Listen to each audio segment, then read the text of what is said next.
வணக்கம். நான் astrology professor doctor Vimalan. கன்னி லக்னம் அது உங்களுக்கு சொல்லும்போது மிதுன லக்னத்துக்கு சொன்னோம். கடக லக்னம் அண்டு சிம்ம லக்னத்துக்கு ரெட்டை கிடையாது, கன்னி லக்னத்துக்கு ரெட்டை. இந்த உலகத்திலேயே மனிதர்களில் ரொம்பவும் அறிவுஜீவியாகவும் சுயநலத்தனத்துடனும் தன் வாழ்க்கையை வாழ்கிறார்கள்னா அது கன்னி லக்னக்காரர்கள் தான். லக்னம் பேஸ்டான் உங்களுக்கு புதனுடைய பெண் லக்னம், ஸ்கில்டு அறிவாளிகள், பல விஷயங்களை யோசித்து செயல்படக்கூடிய தன்மை அங்கே கிடைச்சிடும். நல்லவர்கள், வல்லவர்கள், அறிவுஜீவிகள், நல்ல பிளேயர்ஸ்னு சொல்லுவோம்.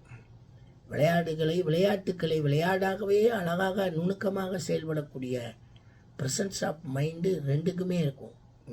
இந்த கன்னி லக்னத்துக்கு இருக்கும், அந்த மிதுன லக்னத்துக்கு இருக்கும். மிதுன 10 தொழில் இவங்க தான் சார் எக்கச்சக்கமான எல்லா வேலையும் பண்ணிடுவாங்க சார். எனக்கு ஒரு ஸ்டூடெண்ட் இருந்தான், அவன் பிஹெச்டி படிக்கிறேன்னு சொல்லி மொத்தமாக ஒரு புக்கை யாரோ ஒருத்தன்ட்ட கொடுத்து 10 புக்கை ரெடி பண்ணி கொண்டாந்து கொடுத்து இதுதான் பிஹெச்டிங்க. நம்பர் 1 டேஷ் டேஷ், அதுக்கு பிஹெச்டி கொடுங்கன்றாங்க. நான் செத்துக்கிட்டே சொன்னேன், நீ எதுவுமே பண்ணலையே, இன்னும் 10 புக்கை எடுத்து காப்பி அடித்து பிஹெச்டின்ற என்னடா அப்படின்னு கேட்டால் வேறு வழியே இல்லை. நான் வெளியே வந்துட்டேன், நமக்கு ஒத்து வரல. நம்ம எதுக்கு போய் அவங்கக்கிட்ட போய் நிர்வாகம் நம்ம எதுவுமே பேச முடியாது, அவங்க பெரிய வல்லுநர்கள். இவன்கிட்ட கேட்டவே இல்லை. அப்புறமேல் இவன் அதை வச்சே பிஹெச்டி வாங்கிட்டான்னு கேள்விப்பட்டேன். அப்போ தான் தெரிஞ்சுக்கிட்டேன் அவன் கன்னி லக்னம். அவன் அதில் ஜெயிச்சிட்டான். அப்போ தான் தெரிஞ்ச நம்ம கன்னி லக்னம் நம்ம ரொம்ப மிகப்பெரிய அறிவாளிகள், அவங்களுடைய ப்ரெசன்ஸ் ஆஃப் மைண்டுக்கு தகுந்த மாதிரி தன் காரியத்தை நடத்திட்டு செல்லக்கூடியவங்க மிகப்பெரிய ஆளுங்க. நீங்கள் இந்த உலகத்திலேயே பார்த்தீங்கன்னா தன்னுடைய கைத்தொழில் என்னவோ அதை பயன்படுத்தி இந்த உலகம் முழுவதும் வாழக்கூடிய மனிதர்கள் யார் யார் இருக்காங்களோ அவங்கெல்லாம் கன்னி லக்னம் தான். மிக திறமையானவர்கள், மிக அற்புதமாக தன்னுடைய பட்டம், பதவி, புகழ், அந்தஸ்தை பெறுபவர்கள். கன்னி லக்னத்தில் புதன் சம்பந்தப்பட்ட ஒர்க் பண்ணக்கூடிய யாருமே தோற்றதாக வரலாறே கிடையாது. அவங்களுக்கு அவங்க தசா புத்தியின் அடிப்படையில் பொருளாதாரம் கூடும் குறையும், மற்றும் மனைவி மக்கள் அமைப்பு அதெல்லாம் வேற. தன்னுடைய கைத்தொழில், தன்னுடைய பேர் நஷ்டமாகக்கூடிய அடிப்படையில் அவங்களுக்கு இல்லை. இப்போ கன்னி லக்னத்தில் ஜெயிலில் இருக்கார். அவரை நீங்கள் பார்த்தீங்கன்னா அவர் எப்பயுமே தனி திறமையுடன் தன் யோசனையுடனே வாழக்கூடியவராக ஜெயிலையும் இருப்பார். அங்கேயும் நீங்கள் அவரை பார்த்தீங்கன்னா அவருக்கு உண்டான அந்த தனி திறமை அமைப்புடன் தன் வாழ்க்கையை அங்கே நடத்திக்கிட்டு இருப்பார். உங்களுக்கு நல்லா தெரியும், ஜெயிலில் இருக்கக்கூடியவங்கெல்லாம் ஏதாவது ஒரு கிரிமினல் ஆக்டில் செஞ்சுருப்பாங்க, இல்லாட்டி ஏதோ ஒன்றும் அரசுக்கு புறம்பான சட்டத்துக்குள்ளே போயிருப்பாங்க. ஆனால் இவங்க போகிறது அத்தனையுமே என்னன்னு கேட்டிங்கன்னா அறிவுஜீவிகளாக எதையாவது ஒன்று செஞ்சுட்டு அதில் சிக்கலாயிட்டு போய் மாட்டிட்டு வெளியே வருவாங்க, இருப்பாங்க.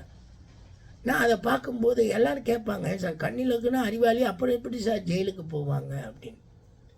நான் சொல்வது என்னன்னு கேட்டிங்கன்னா, யாருமே செயல்பட முடியாது கூடாதுன்னு சொல்லக்கூடிய அந்த இடத்துல கூட தன்னுடைய அறிவு தெளிவுடன் வாழ்க்கையை நடத்தி செல்லக்கூடிய யோகத்தை பெற்றவங்களாக இந்த கன்னி லக்னம் வருது.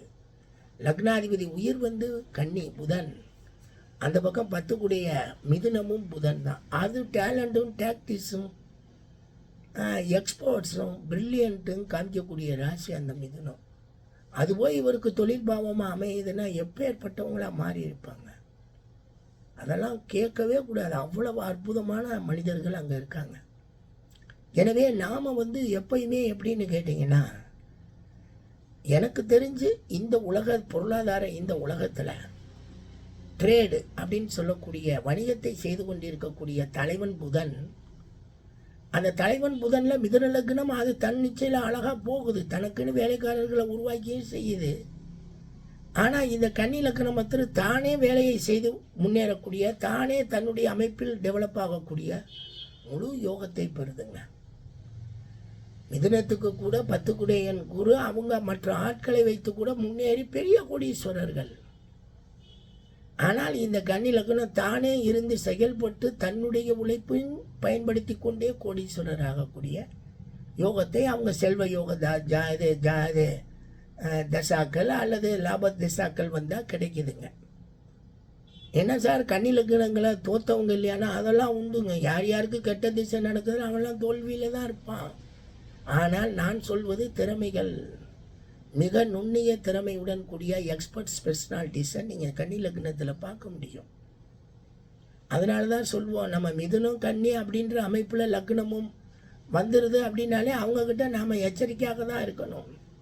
ஏன்னா அவங்களுடைய முடிவு என்னவோ அந்த முடிவுக்கு தான் நம்மளை கொண்டு வர பார்ப்பாங்க. அதுக்கு உண்டான நியாய தர்ம விளக்கங்கள்லாம் போட்டு அவங்க நம்மளுக்கு கொண்டுட்டு வரும்போது நம்ம என்ன செய்வோம், சத்தியம் அப்படின்னு நம்ம ஏற்றுக்கொள்ளக்கூடிய அமைப்பை கொண்டு வந்து விட்டுருவாங்க நம்மக்கிட்ட. எனவே அந்த கன்னி லக்னம் மிதுன லக்னக்காரர்களாம் ஒரு ஒப்பற்ற இடைநிலை தரகர்கள் போல் இந்த உலகத்தை ஆட்டி படைக்கக்கூடிய வல்லமை பெற்றவங்களாக இருக்காங்க.